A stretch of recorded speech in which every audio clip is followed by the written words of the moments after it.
कक्षा 9 हिंदी काव्य हम हरिवंश राय बच्चन जी द्वारा रचित पथ की पहचान पढ़ रहे थे। तो पथ की पहचान का एक हो गया था, दूसरा चलिए देखा जाए। पहला कविता हो गया था, दूसरे कविता को देखा जाए।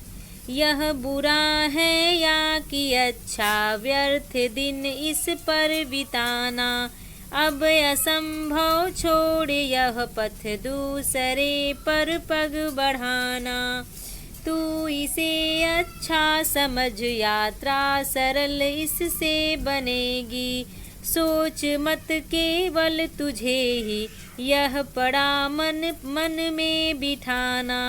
हर सफल पंथी यही विश्वास ले इस पर बढ़ा है।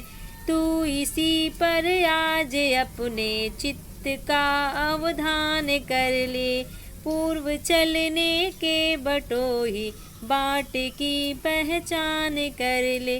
पूर्व चलने के बटोही, बाट की पहचान कर ले। इसके प्रसंग में आप लिख दीजिएगा कि कब बताते हैं। कहते हैं कि विवेक पूर्वक यानी कि सोच समझकर किसी कार्य को चुन लेने पर उसके मार्ग में आने वाले कठिनाइयों या अन्य कारणों से उसे अधूरा छोड़ देना ठीक नहीं है। ठीक है, चलिए अब हम व्याख्या पर ध्यान देंगे। यह बुरा है या कि अच्छा, व्यर्थ दिन इस पर बिताना। कभी कहते हैं कि विवेक पूर्वक कार्य का चुनाव करने के बाद उसकी अच्छाई बुराई पर सोचना क्या है, व्यर्थ है, क्योंकि उस पथ को छोड़ करके दूसरे पथ पर चलना भी संभव नहीं हो सकेगा। अब असंभव छोड़ यह पथ, दूसरे पर पग बढ़ाना, अर्थात वह असंभव है कि उस पथ को छोड़कर दूसरे पथ पर हम आगे बढ़ें, यह नहीं हो सकता। तू इसे अच्छा समझ, यात्रा सरल इसे बनेगी।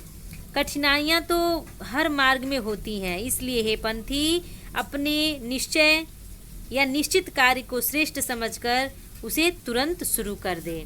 सोच मत केवल तुझे ही, यह पड़ा मन में बिठाना। हर सफल पंथी यही विश्वास ले इस पर बढ़ा है।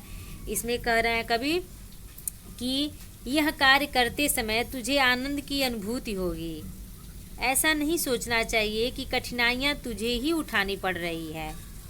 वास्तविकता यह है कि जीवन में जिसे भी सफलता मिली है वह अपने कार्य को श्रेष्ठ समझता रहा है।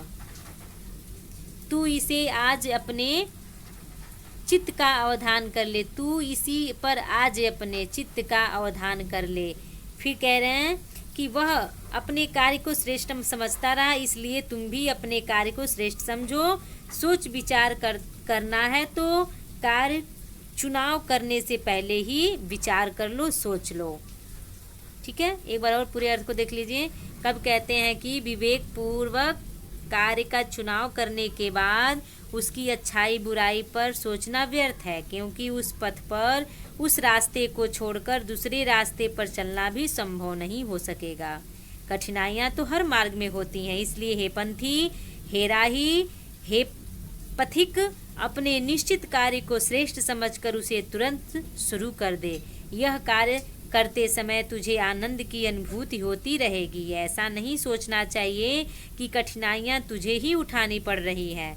वास्तविकता तो यह है कि जीवन में जिसे भी सफलता मिली है वह अपने कार्य को श्रेष्ठ समझता रहा है, इसलिए तुम भी अपने कार्य को श्रेष्ठ समझो। सोच विचार करना है तो कार्य चुनाव करने से पहले ही कर लिया करो।